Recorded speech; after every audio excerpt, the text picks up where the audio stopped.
Infrastructure on the eve of independence. Independence ਦੇ time ਦੇ ਉੱਤੇ infrastructure, that is infrastructure includes the economic and the social infrastructure, where we are recording the changes in the economic and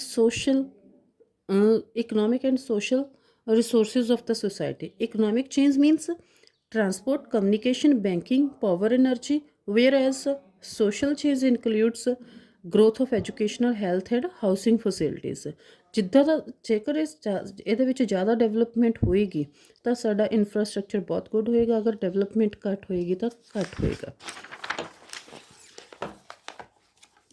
The state of India's infrastructure on the eve of independence. It shows the state of India's infrastructure. Railways ਨੂੰ promote ਕੀਤਾ ਗਿਆ just to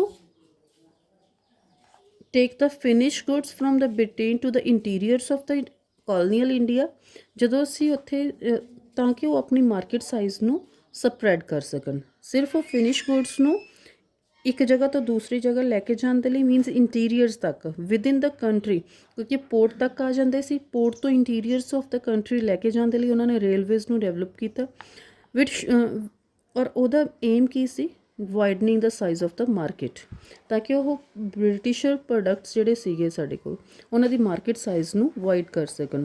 ports were develop to handle the exports of the raw material, ਔਰ ports ਜਿਹੜੇ ਸੀਗੇ ਅਸੀਂ ਜੋ raw material Britain ਨੂੰ send ਕਰਦੇ ਸੀ ਔਰ ਇੰਪੋਰਟਸ ਅਸੀਂ ਫਿਨਿਸ਼ ਗੁੱਡਸ ਦਾ ਕਰਦੇ ਸੀ ਬ੍ਰਿਟੇਨ ਤੋਂ, ਉਹਨਾਂ ਦੇ ਲਈ ਪੋਰਟਸ ਨੂੰ ਡਿਵੈਲਪ ਕੀਤਾ ਗਿਆ.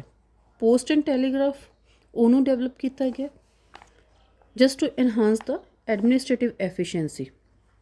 ਰੋਡਸ ਆ ਜਿਹੜੇ ਉਹਨਾਂ ਨੂੰ ਡਿਵੈਲਪ ਕੀਤਾ ਗਿਆ ਤਾਂ ਕਿ ਉਹ ਜੋ ਵੀ ਪੋਰਟ ਤੋਂ ਸਾਡੇ ਕੋਲ ਰॉ ਮਟੀਰੀਅਲ ਆਉਂਦਾ ਹੈ, ਪੋਰਟ ਤੋਂ ਫਿਨਿਸ਼ ਗੁੱਡਸ ਆਉਂਦੀਆਂ ਜਾਂ ਫਿਰ ਪੋਰਟ ਤੱਕ ਅਸੀਂ ਜੋ ਵੀ ਰॉ ਮਟੀਰੀਅਲ ਲੈ ਕੇ ਆਉਣਾ ਤਾਂ ਉਹਦੀ ਟਰਾਂਸਪੋਰਟੇਸ਼ਨ ਈਜ਼ੀਲੀ ਹੋ ਸਕੇ. ਬ੍ਰਿਟਿਸ਼ ਰੂਲ ਦੇ ਵਿੱਚ ਰੇਲਵੇਜ਼ ਨੂੰ, ਪੋਰਟਸ, ਪੋਸਟੇਜ ਐਂਡ ਟੈਲੀਗ੍ਰਾਫਸ ਐਂਡ ਰੋਡਸ ਨੂੰ ਡਿਵੈਲਪ ਕੀਤਾ ਗਿਆ, not to develop the Indian economy, just to exploit the Indian economy. Indian economy ਨੂੰ ਐਕਸਪਲਾਈਟੇਸ਼ਨ ਦੇ ਲਈ ਇਹ ਨਹੀਂ ਹੈ ਕਿ ਉਹਨਾਂ ਨੇ ਕੋਈ ਇਹਦਾ ਮੋਟਿਵ ਸੀਗਾ ਕਿ ਉਹਨਾਂ ਨੇ ਗਰੋਥ ਅਤੇ ਡਿਵੈਲਪਮੈਂਟ ਕਰਨੀ ਆ. ਉਹਨਾਂ ਦਾ ਮੋਟਿਵ ਸੀਗਾ ਕਿ ਅਸੀਂ ਵੱਧ ਤੋਂ ਵੱਧ ਐਕਸਪਲਾਈਟੇਸ਼ਨ ਕਿਸ ਤਰੀਕੇ ਦੇ ਨਾਲ ਕਰ ਸਕਦੇ ਹਾਂ. Just to exploit India they have develop the railways, ports, post and telegraph and roads. Impact of railways in India ਦੇ ਵਿੱਚ ਰੇਲਵੇਜ਼ ਦਾ ਕੀ ਇੰਪੈਕਟ ਰਿਹਾ? They have given positive and negative impact. Positive impact, it expand the size of the market. Domestic market ਦਾ size expand ਹੋ ਗਿਆ ਕਿਉਂਕਿ ਅਸੀਂ ਇੱਕ ਜਗ੍ਹਾ ਤੋਂ ਦੂਸਰੀ ਜਗ੍ਹਾ ਤੱਕ ਸਮਾਨ ਭੇਜ ਸਕਦੇ ਸੀ. ਇਹਦੇ ਨਾਲ ਸਾਡੀ ਜਿਹੜੀ ਐਗਰੀਕਲਚਰ ਉਹਦੀ ਕਮਰਸ਼ੀਅਲਾਈਜੇਸ਼ਨ ਸਟਾਰਟ ਹੋ ਗਈ, ਫਾਰਮਰਸ ਦੀ ਆਊਟਲੁੱਕ ਚੇਂਜ ਹੋ ਗਈ. ਕਮਰਸ਼ੀਅਲਾਈਜੇਸ਼ਨ ਦੇ ਨਾਲ ਕੀ ਹੋਏਗਾ ਕਿ ਜੋ ਵੀ ਸਰਪਲਸ ਅਸੀਂ ਮਾਰਕੀਟ ਦੇ ਵਿੱਚ ਲੈ ਕੇ ਆਉਂਦੇ ਹਾਂ ਸੋ ਦੈਟ ਉਹ ਸਬਸਿਸਟੈਂਸ ਫਾਰਮਿੰਗ ਤੋਂ ਕਮਰਸ਼ੀਅਲਾਈਜ਼ਡ ਫਾਰਮਿੰਗ ਵੱਲ ਨੂੰ ਮੂਵ ਕਰ ਗਏ. ਐਂਡ ਰੇਲਵੇਜ਼ ਦੇ ਨਾਲ ਜਿਹੜੀ ਸਾਡੀ ਕਲਚਰਲ ਐਫੀਨਿਟੀ ਸੀ ਉਹ ਚੇਂਜ ਹੋ ਗਈ. ਪਹਿਲਾਂ ਇੱਕ ਏਰੀਆ ਦਾ ਦੂਸਰੇ ਏਰੀਆ ਦੇ ਨਾਲੋਂ ਡਿਫਰੈਂਸਿਸ ਬਹੁਤ ਹੁੰਦੇ ਸੀ ਬਿਕੋਜ਼ ਇੱਕ ਦੂਸਰੇ ਦੇ ਨਾਲ ਗੱਲ ਨਹੀਂ ਸੀ ਕਰ ਸਕਦੀ, ਇੱਕ ਦੂਸਰੇ ਤੱਕ ਅਪਰੋਚ ਨਹੀਂ ਸੀ ਕਰ ਸਕਦੇ, ਬਹੁਤ ਟਾਈਮ ਲੱਗਦਾ ਸੀ. ਤਾਂ ਉਹਦੇ ਨਾਲ ਰੇਲਵੇਜ਼ ਆਉਣ ਦੇ ਨਾਲ ਜਿਹੜੇ ਬੈਰੀਅਰ ਸੀਗੇ ਉਹ ਖ਼ਤਮ ਹੋ ਗਏ. ਡਿਸਟੈਂਸ ਆ ਜਿਹੜੇ ਮਤਲਬ ਜਰਨੀਜ਼ ਸੀਗੀਆਂ, ਲੌਂਗ ਜਰਨੀਜ਼ ਕਰ ਸਕਦੇ ਸੀਗੇ ਕਿਉਂਕਿ ਪਹਿਲਾਂ ਨਹੀਂ ਸੀ ਹੁੰਦੀਆਂ. ਤਾਂ ਉਹਦੇ ਨਾਲ ਸਾਡੀ ਜਿਹੜੀ ਕਲਚਰਲ ਐਫੀਨਿਟੀ ਹੈਗੀ ਉਹ ਪ੍ਰਮੋਟ ਹੋਈ. Foster movement of food grains, ਅਸੀਂ ਫੂਡ ਗ੍ਰੇਨਸ ਨੂੰ ਫਾਸਟਰ ਮੂਵ ਕਰ ਸਕਦੇ ਸੀ. ਤਾਂ ਹੁਣ ਜਿਹੜੇ ਸਾਡੇ ਪਹਿਲਾਂ ਫੈਮਾਈਨਸ ਹੁੰਦੇ ਸੀਗੇ ਤਾਂ ਉਹ ਖ਼ਤਮ ਹੋ ਗਏ, ਉਹਨਾਂ ਨੂੰ ਕੰਟਰੋਲ ਕੀਤਾ ਜਾ ਸਕਿਆ ਬਿਕੋਜ਼ ਜਿੱਥੇ ਫੂਡ ਦੀ ਜ਼ਰੂਰਤ ਹੁੰਦੀ ਸੀ ਡਿਊ ਟੂ ਦ ਰੇਲਵੇ ਅਸੀਂ ਉੱਥੇ ਉਹਨਾਂ ਨੂੰ ਪਹੁੰਚਾ ਦਿੰਦੇ ਸੀ. ਪਹਿਲਾਂ ਅਗਰ ਕੋਈ ਸਾਡੇ ਕੋਲ ਇੱਦਾਂ ਦੇ ਫੈਮਾਈਨਸ ਹੁੰਦੇ ਸੀਗੇ ਤਾਂ ਸਟਾਰਵੇਸ਼ਨ ਦੇ ਨਾਲ ਲੋਕਾਂ ਦੀ ਡੈਥ ਹੋ ਜਾਂਦੀ ਸੀ. ਤਾਂ ਹੁਣ ਉਹ ਚੀਜ਼ਾਂ ਜਿਹੜੀਆਂ ਖ਼ਤਮ ਹੋ ਗਈਆਂ. ਨੈਗੇਟਿਵ ਇੰਪੈਕਟ, ਅਗਰ ਸਾਡੇ ਕੋਲ ਪੋਜ਼ੀਟਿਵ ਇੰਪੈਕਟ ਆਉਂਦੇ ਆ then we are having some negative impact also. Negative impact colonial exploitation, ਕਿਉਂਕਿ ਉਹਨਾਂ ਦਾ ਬੇਸਿਕ ਏਮ ਕੀ ਸੀਗਾ ਕਿ ਇੰਡੀਆ ਨੂੰ ਐਕਸਪਲਾਈਟ ਕਰਨਾ. ਤਾਂ ਕੋਲੋਨੀਅਲ ਐਕਸਪਲਾਈਟੇਸ਼ਨ ਹੈ ਜਿਹੜੀ ਉਹ ਬਹੁਤ ਜ਼ਿਆਦਾ ਵੱਧ ਗਈ. ਫਿਨਿਸ਼ ਗੁੱਡਸ ਆ ਜਿਹੜੀਆਂ ਉਹਨਾਂ ਨੂੰ ਪੋਰਟ ਤੱਕ ਫਿਨਿਸ਼ ਗੁੱਡਸ ਨੂੰ ਪੋਰਟ ਤੋਂ ਵਿਦਿਨ ਦਾ ਕੰਟਰੀ ਲੈ ਕੇ ਆਇਆ ਜਾਂਦਾ ਸੀ due to the railways. And ਜਿਹੜੀਆਂ ਸਾਡੀਆਂ ਰॉ ਮਟੀਰੀਅਲ ਸੀ ਉਹਨਾਂ ਨੂੰ ਪੋਰਟਸ ਤੱਕ ਲੈ ਕੇ ਜਾਇਆ ਜਾਂਦਾ ਸੀ ਤਾਂ ਕਿ ਉਹ ਐਕਸਪਲਾਈਟ ਕਰ ਸਕਣ. ਇਹਦੇ ਨਾਲ ਮਾਰਕੀਟ ਜਿਹੜੀ ਸਾਡੀ ਕੋਲ ਇਨਕਰੀਜ਼ ਤਾਂ ਹੋਈ domestic market, but just for the British finish products only. ਜਿਹੜੇ ਬ੍ਰਿਟੇਨ ਆਪਣੀ ਕੰਟਰੀ ਤੋਂ ਫਿਨਿਸ਼ ਪ੍ਰੋਡਕਟ ਲੈ ਕੇ ਆਉਂਦਾ ਸੀਗਾ, ਉਹਨਾਂ ਨੂੰ ਇਕੋਨਮੀ ਦੇ ਵਿੱਚ ਜ਼ਿਆਦਾ ਸਪਰੈਡ ਕੀਤਾ ਗਿਆ। Was there any positive impact of British rule in India?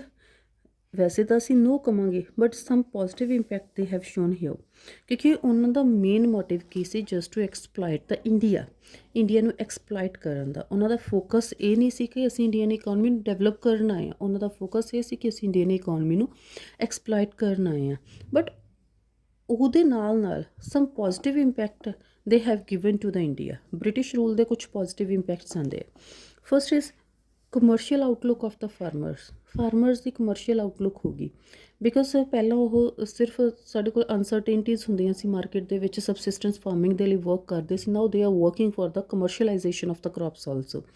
ਤਾਂ ਉਹਦੇ ਨਾਲ ਸਾਡੇ ਜਿਹੜੀ ਕਮਰਸ਼ੀਅਲਾਈਜੇਸ਼ਨ ਹੈ, ਉਹਦੀ ਆਊਟਲੁੱਕ ਹੈ ਜਿਹੜੀ ਫਾਰਮਰਸ ਦੀ, ਉਹ ਚੇਂਜ ਹੋ ਗਈ। Now they are producing their produce just for the commercialization also, ਨਾ ਕਿ ਉਹ ਸਿਰਫ ਮੇਅਰ ਸਬਸਿਸਟੈਂਸ ਫਾਰਮਿੰਗ 'ਤੇ ਡਿਪੈਂਡ ਹੈ।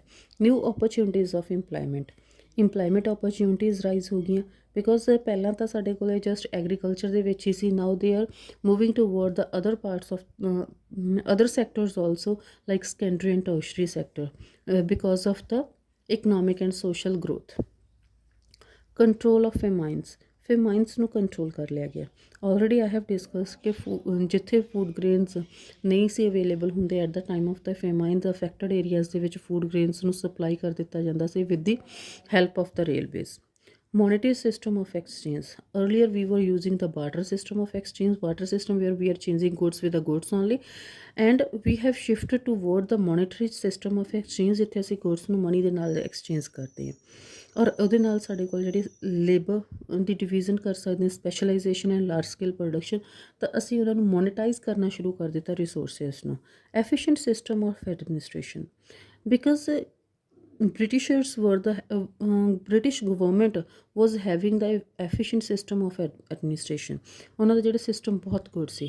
ਤਾਂ ਸਾਡੇ ਜਿਹੜੇ ਪੋਲੀਟੀਸ਼ੀਅਨ ਅਤੇ ਪਲੈਨਰ ਸੀਗੇ, ਉਹਨਾਂ ਨੂੰ ਬਣਿਆ ਬਣਾਇਆ ਮੀਨਸ ਉਹਨਾਂ ਨੂੰ ਬਣਾਉਣ ਦੀ ਜ਼ਰੂਰਤ ਨਹੀਂ ਪਈ, ਉਹਨਾਂ ਨੂੰ ਉਹਦੇ 'ਤੇ ਐਫਰਟਸ ਕਰਨ ਦੀ ਜ਼ਰੂਰਤ ਨਹੀਂ ਪਈ। ਐਫਰਟਲੈਸ ਸਿਸਟਮ ਮੀਨਸ ਉਹਨਾਂ ਨੇ ਬਿਨਾਂ ਕੁਛ ਉਹਦੇ 'ਤੇ ਐਫਰਟਸ ਕੀਤੇ ਉਹਨਾਂ ਨੂੰ ਐਡਮਿਨਿਸਟ੍ਰੇਸ਼ਨ ਸਿਸਟਮ ਮਿਲ ਗਿਆ, ਤਾਂ ਕਿ ਅਸੀਂ ਆਪਣੀ ਇਕੋਨਮੀ ਨੂੰ ਗੁੱਡ ਵੇ ਦੇ ਵਿੱਚ ਡਿਵੈਲਪ ਕਰ ਸਕੀਏ।